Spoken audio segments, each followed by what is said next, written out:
Welcome to Louisville Now. I'm Rennell Brown, your host. We're here in the Parklands of Floyds Fork, here at the Gaines Foundation Lodge. With us now is Cassie Gayhafer. She's the Marketing and Design Manager.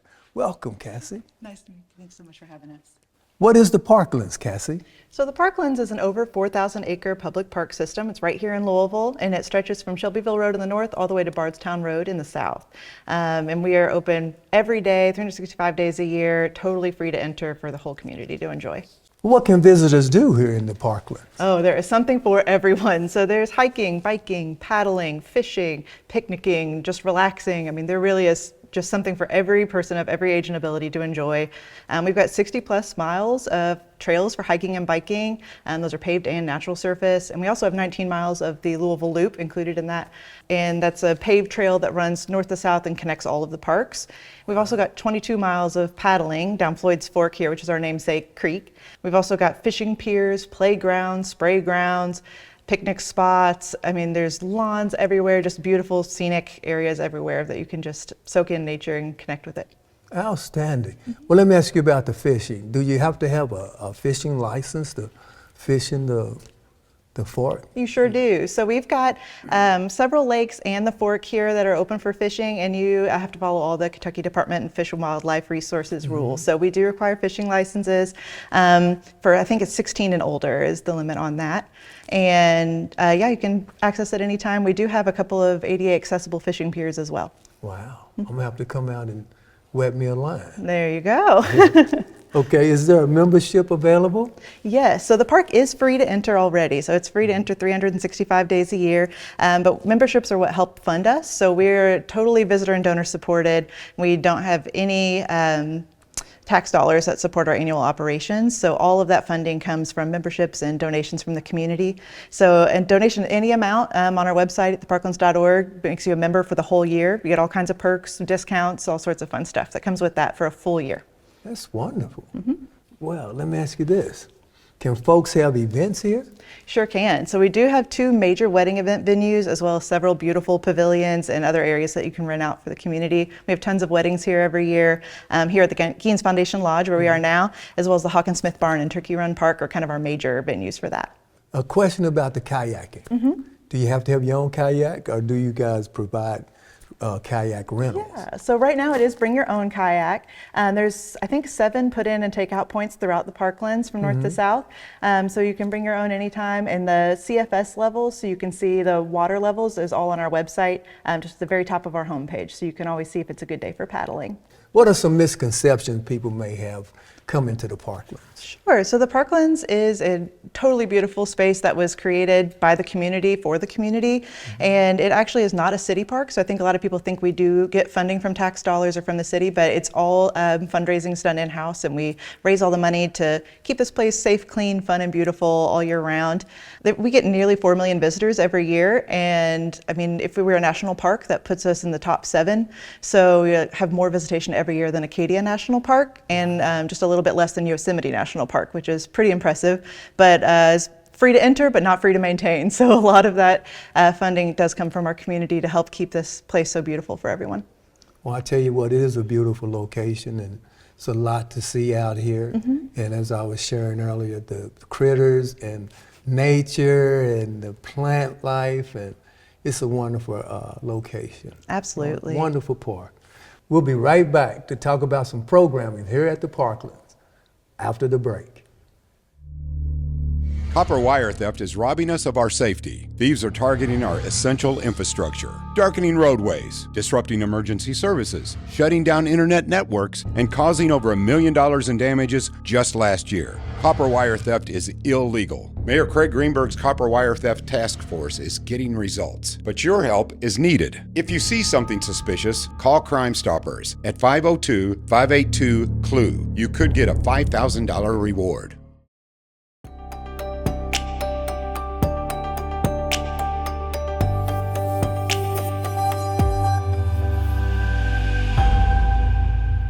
We're back at the Parklands of Floyds Fork with Curtis Carmen, the Director of Education and Program.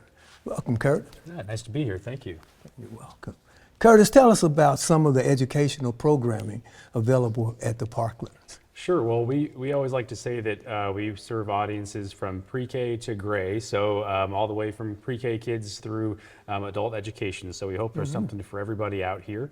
Our primary focus is K through 12 education in the school system, but we do summer day camps throughout the summer, school field trips, school outreach programs, family programs. We do some skills classes like photography, kayaking, those kind of things. But we really hope there's something that we offer for everybody to come get involved in the park in some way. Oh, wonderful. Do you offer school field trips? Yes, we do offer school field trips. We generally have at least a school or two here just about every school day during the nice time of the year. So we're a very large program that serves upwards of 20,000 students each year. Wow, that's a lot. Yeah. I see that you guys have scholarships. Yes, our flagship program of the education department is the SEED program. So SEED is an acronym for Stewardship, Education, Exploration, and Discovery.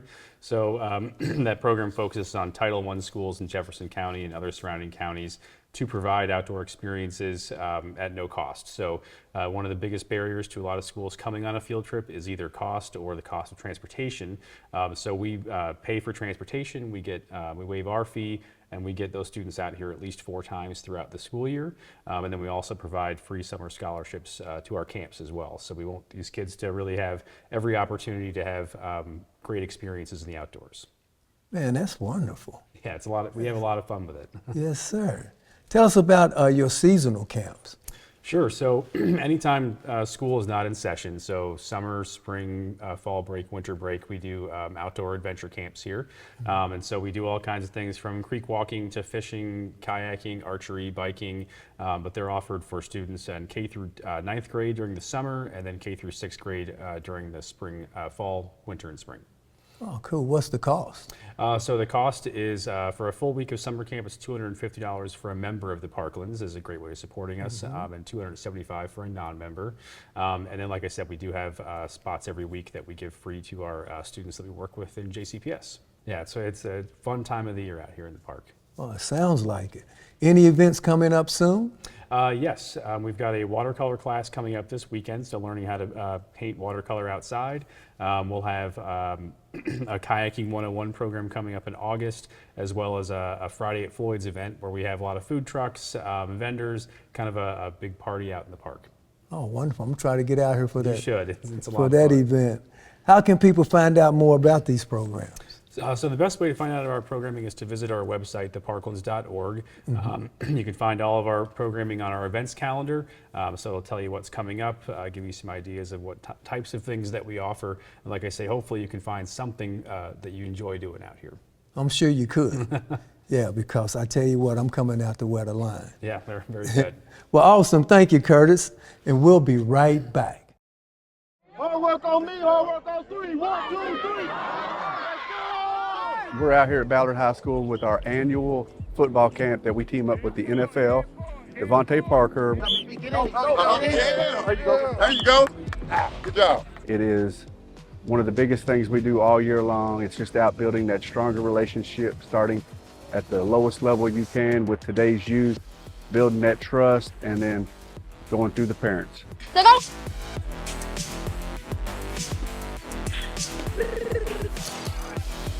Oh yeah. Get the stand, get the stand. Don't know what you're looking at me for. Look at that. Ready? You got to build some relationships. If we're doing it at the NFL level, the college level, and the community, we're letting everybody know that not only is the community backing us, but the NFL, the college level, the parents, the students, the relationships you build is phenomenal. Not to mention, shout out to the Louisville Metro Police Foundation for sponsoring this camp and many, many, many other sponsors, including Devontae Parker himself. There you go. Go, go, go. There you go. We're out here building stronger relationships, unity in the community. We'll be at an event near you soon.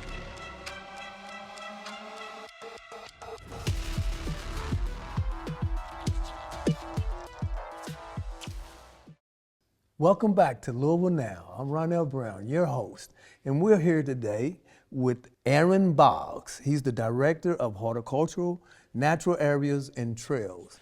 Welcome, Aaron. Pleasure meeting you. Give us a big picture, Aaron, of how you take care of this lovely area. Yeah, well, we have 4,000 acres to take care of. We've got a small but hardworking team. We're split up into a team of horticulturalists, a team of natural areas technicians, and a team of trails technicians. And through those folks, we manage these 4,000 acres that makes a big impact to the city of Louisville. And let me ask you this, what are some of your major goals? Well, first off is that this place is here forever for people in Louisville to enjoy. As a master plan park, the deed is titled to the land use, and what it is today is what it's going to be hopefully 300 years from now. So when we work on one of these beautiful meadows right here out these windows, we're working on the future, and that's a really big job for us, but one that we really enjoy doing because it's making an impact for the city of Louisville. Oh, great. And I'm telling you what, it looks really wonderful. Thank you. Let me ask you, the design. Who comes up with the design and how is that implemented? Yeah, so with it being a master plan park, the founders really worked hard, and that's one of the most important things about the Parklands is the design of it. Everything you see out here is intentional, whether it's a meadow or a forest. Some of our beautiful rock walls, our donor fountains, the tree plantings, that all has a specific intent. And when the designers were thinking about this place, it was to create a contiguous park system that gives the diversity of landscapes that not everybody might be able to see right outside of Louisville. You know, we have 4 major parks with Beckley Creek Park, Poplick Park, Turkey Run Park, and Broad Run Park. And all of them offer a very diverse habitat to where multiple types of animals and plants can all find a place to survive and thrive together. And that's something that people in Louisville hopefully will be able to do forever. Good, good. I tell you what, I'm sure the animals really appreciate it. Absolutely. With all development that's coming around, you know? This is a good spot for them to come it's a out. good spot. I know that a lot of trees have been planted. Tell us a bit about the species that you have, the various species of trees you have. Yeah, the Parklands, we work to plant native species. We like to take what we already find in the landscapes and use that as a guide as to what will work in the future. So if you notice around the Floyds Fork and the creek, we want to pick trees that like water, that like to be next to a stream, that don't mind to be flooded. You look at other areas where we might be planting on top of a hillside, and we pick species like oak that might like a little bit drier landscapes. And through building this park, we started out with over 79,000 different types of trees and shrubs and plants that we installed in this place. And we continue to plant every single year, whether it be tree planting projects or meadow reseeding or working on a new park landscape. Cool. Can you tell us a little bit about the American chestnut tree project? Yeah. So through a great donation from one of our members, we've been able to work on helping to restore the American chestnut, which has been lost to blight in North America. And we have 2 groves within the park, one in Beckley Creek Park and one down in Broad Run Park, where we are trying to grow chestnuts from seed, see how they do. Some will get the blight and die back, some will thrive. We'll take those trees and we'll collect nuts from the ones that are surviving. We'll grow those into trees and then we'll replant them throughout the park. So what we're trying to do is reestablish some populations of true American chestnuts across the park that hopefully can survive the blight and maybe someday start to repopulate. What else do you do to make the parks beautiful? Well, we've got thousands of hours on our 60 miles of trails. We're constantly cutting back vegetation. We're making sure, sometimes we have storms that come through and trees are down. We have to make sure we keep these trails open and clear for people to use them. Floyd's Fork, we're constantly trying to remove trees that might fall across that from a storm. We're replanting meadows regularly to try to make sure they're colorful for people that want to come and see colorful meadow flowers. We're reforesting areas. I mean, really the sky's the limit. We're able to do so many cool things here at the park ecologically that are really going to make a difference into the future. And again, it just creates this place that people can come and see a meadow. They can come and see a riparian forest. They can come and see, this wonderful stream out here. So it's really been a joy just to be able to spend time in the park. And sometimes it doesn't even feel like work. It really feels like it's not a job. It's almost like working on the future. Well, I can tell that this is part of your passion and that you love doing what you do. Is there anything else you would like to share with the audience about the Parklands here? Yeah, the major thing I would share is that the folks that I work with are some of the best I've ever worked with. Everybody generally cares about the park. What we do is we're Parklands people. We understand the mission, we know how important it is, and we just enjoy what we do. And that goes for my team, the events team, the education team, and even the front office. Everybody just really enjoys their work and creating this space, again, that's going to be here forever. It's really a joy to work with these people with like-minded ideas and thoughts, and with this place being special to them like it is to me. Well, I tell you what, it's reflecting. If anyone would come out to just visit the Parklands, this place is remarkable. And there's so much to do, and it is a gem for the Metro Louisville area. You're doing a wonderful job. Thanks so much for talking and sharing your information with us and along with the rest of the people in the city of Louisville. It's been my pleasure. We'll be right back with Councilman of District 11, Kevin Kramer. I'm Officer Chad Crick, the Louisville Metro Police River Patrol. We're here today to give you guys some tips and tricks to get you ready for the upcoming summer and boating season. Some things that you need to make sure that you have on your boat before you get underway. Make sure you get that registration renewed. The registration for Kentucky expires April 30th of each year, so make sure you have your current registration. Make sure your decal and everything is properly displayed, as well as your documents and documentation's all on your vessel. You want to make sure that you have proper working navigation lights, sound producing device. It could be anything from whistle to a horn on the boat, something that can make noise and signal other boaters in case you're in distress. Another thing you need to make sure you have is enough PFDs or personal flotation devices for everybody on board. But just remember, kids under the age of 12 have to have a life jacket on while the boat is underway, so make sure you have those safety items on the boat. Also, make sure you have a proper fire extinguisher for the make, model, and size of your boat. Very important to have those on board in case you do get boarded and inspected by us or the Coast Guard or another agency. Make sure you just have all your safety equipment on board. And the biggest thing is try not to drink and drive. Water and alcohol doesn't go together, so keep the alcohol at home and boat safe. This park, Beckley Creek Park, is in District 11. And we're joined today by District Councilman number 11, Kevin Kramer. Welcome, Kevin. Thanks, Donnell. Good to see you. Good seeing you. Well, tell us, Councilman, how is this park valuable to this community? Oh, goodness. This is one of 4 of the parks that ring the city. So I just will speak to all of it, right? Beckley Creek, of course, in District 11 and the others as well. Can't say enough for what an environment like this does for health. Physical health, being able to get out and walk and move and do and exercise. But along with that, there's a lot of conversation being had, especially most recently with everything going on with social media and the world that we swim in, mental health, right? And being out in an environment like this, in a place where you can just breathe in fresh air and enjoy everything that everywhere you turn, right?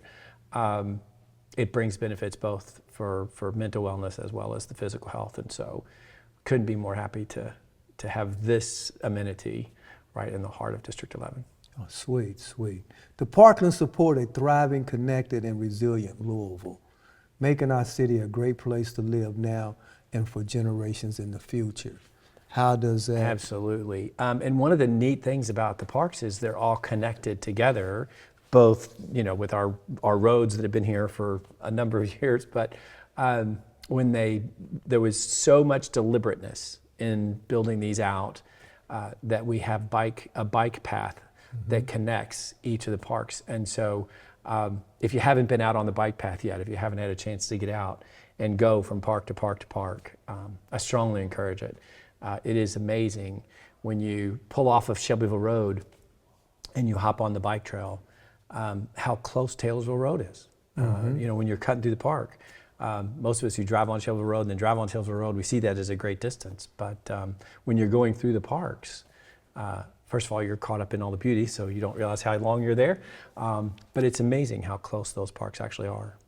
What's your favorite part about the Parklands? Oh gosh, well, I've spoken already about the bike trail, right? So I can't walk away from that one.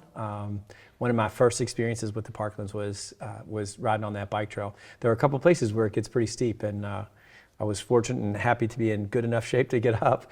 But then when you get to those silos, just being able to get off your bike in the silos and walk around over there, and if you're up to it, to climb up the steps, the views from up there are just phenomenal.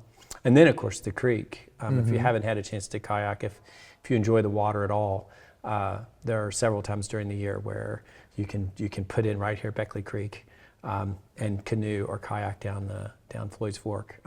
It's pretty impressive. It seems like you really enjoy and spend a lot of time here in the park. I love this park. And then of course, if you're living in Louisville for any length of time, and anyone that you know is getting married, I've been to a couple weddings here, a couple different government events in this very building. So the park has a lot to offer. And then of course, all of the work that they do with summer camps and education and their work with schools during the school year, it's just a really, really great amenity.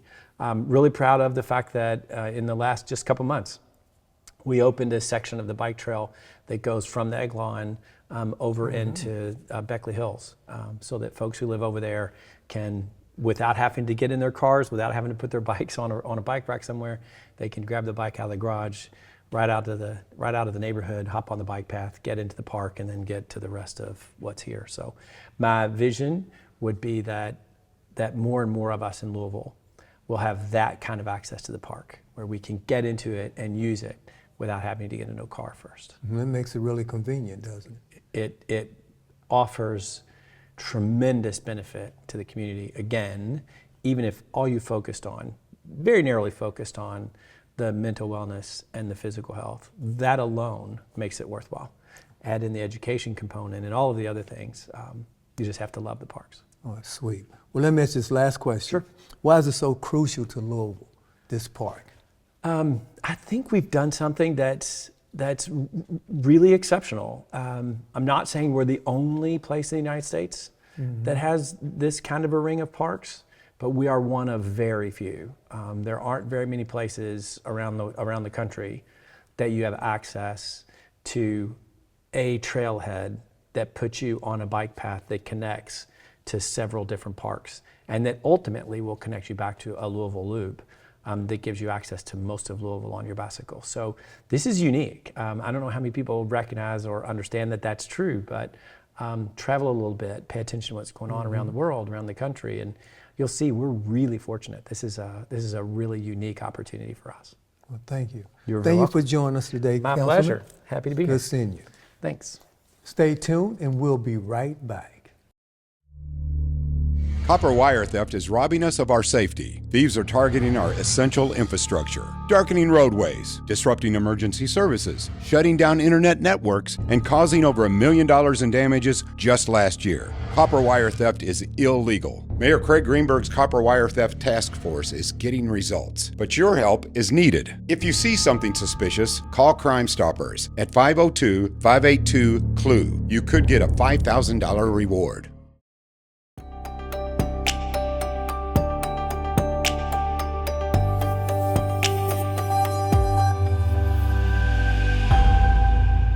We're joined now by Dan Jones, founder and chairman of the Parklands. Welcome, Dan. Thank you. I'm glad to be here. Glad to have you here. Tell us a little bit about the history of the Parklands. Well, the Parklands started over 2 decades ago with an idea that I had, which was I'm a historian by training. And I knew a lot about the history of parks in Louisville, particularly the Olmsted Park system. I grew up next to Cherokee Park in the Highlands, and I was working in real estate at the time and saw the city growing very rapidly. And through a kind of a process, I got to the point where I started thinking that we should do the same thing that the generation that built the Olmsted Parks did, which is get out ahead of the growth of the city, get enough land to build not a single park, but a park system. And so I hired a planner with a bit of my own money to say, where might we do this? And we identified this corridor as really the last place where there was enough land inside Louisville to do it. And when that plan was done, I brought it to my father, David Jones, the co-founder of Humana, who was a supporter of big ideas. Yes, sir. And I said, what do you think? He said, I think we can do it. So I always say there were two founding moments in the Parklands. One was when I had the idea, and the second one was he agreed to work with me on it. And we built a great collaboration, which was also personally very satisfying to be able to work with my dad at the end of his career and learn from him, and I think he enjoyed working with me too. So, Well, I tell that's you, how it began. well, wonderful. I tell you what, it is it's inspired by the Olmsted belief that the parks should come before the city grow. Exactly. Now, tell us a little bit more about that. So one of the things we say about the Parklands is that it is city-shaping infrastructure. Okay. And just like any other kind of infrastructure, think about roads or sewers, works a whole lot better if you put it in first, right? If the city grows and then you try to come back and retrofit, it's difficult to find the land, it's more expensive. And so the first big thing was we wanted to get the land. And that, when we first started, that was kind of our primary goal. But if you do it right and you get it in, so when the Olmsted Parks, when Cherokee, Iroquois, and Shawnee were built, they were actually well beyond the edge of the city. We don't recognize that now because they're essentially urban parks, but they were beyond the edge of the city grew around them. And so we wanted to do that again, put that city shaping infrastructure in first, and then over the next decade, century, whatever, as the city grows, you've got 4,000 acres of green infrastructure right in the middle. So it shapes the geography of the city, but it also shapes the community of the city. Because last year we had almost 4 million visits. I like to say that each of those is a moment of wonder. People come out here, they have a great experience by themselves with their friends. Well, think about that multiplied through the community, right? People come out, they have a good day, they're with their family, their friends. Maybe they're just not having a great day and they come out here to find a quiet place. But all of those things make our community better. They make it better in terms of health and mental health, physical health. Hopefully they bring together a lot of parts of the community, and we know that we get visitation from every zip code in the city out here. We have a great education program. You'll have heard from Curtis Carmen, our education director. We bring kids out from West Louisville, South Louisville, from surrounding communities. So it shapes the city both geographically and also in terms of community and health. Well, that is so wonderful. I tell you what, we really appreciate you sharing your information with us, and hopefully we can get other people to come out and enjoy this wonderful place. Good. Well, we appreciate the opportunity to tell our story. We love the Parklands, and we want to make sure that the Parklands is well managed today, but what we know from the Olmsted system is it's going to be here in 100 years. And so we also want to keep that long-term vision in place and make sure it's just as nice in 100 years as it is now. Thank you, Dan. Thank It's you. a pleasure Appreciate meeting it. you. Nice to meet you as well. From the trails to the trees, education to exploration, the Parklands is where Louisville grows together. We'll see you out here. I'm Ronell Brown. Thanks for watching Louisville Now.